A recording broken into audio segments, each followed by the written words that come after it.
Hello, I'm an employment attorney. We are answering publicly posted questions on abo.com, trying to get people answers. And here is an interesting question. It sounds like a real jerk of an employer, but there's some complications here. Okay, so we have this individual employed for on unemployment for 7 months. They were working in North Dakota. There was a situation where the individual's father was sick way back in New York State, and there was some things going on with domestic violence. And so she told the manager, listen, this is what's going on. Um, I'm dealing with all this, but I want to keep working here. Manager disconnects on Facebook, on social media, whatever, and calls her up, says, hey, don't come to work anymore. So this individual collects unemployment for 7 months. Rightfully so. The manager just fired her, and there was no misconduct or anything, and she didn't resign, right? Now, I don't know where this individual is today. I don't know what state she was living in while she collected that unemployment money. That's relevant because some states, and I'm not speaking North Dakota because I don't know, but some states require you to be in the state actively if you're going to be collecting unemployment from that state. Now, during COVID, some states loosened that restriction, but this is something you should be aware of.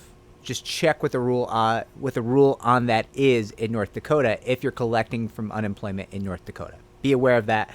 It'd behoove you to be out ahead of that and know what's going on.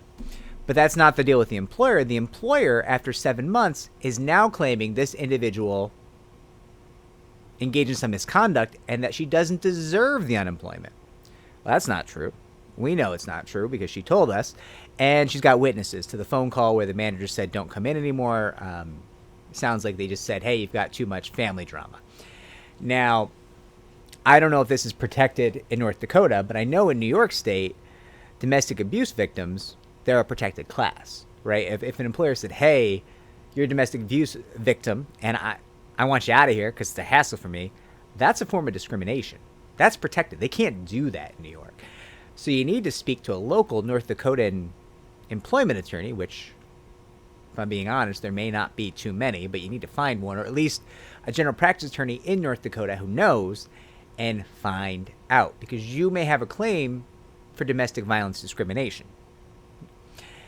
In terms of the unemployment hearing, you're gonna have to make your case, right? You're gonna have to turn in an affidavit or produce your daughter who heard the phone call in which that manager said, hey, you've got too much family drama, don't come in anymore.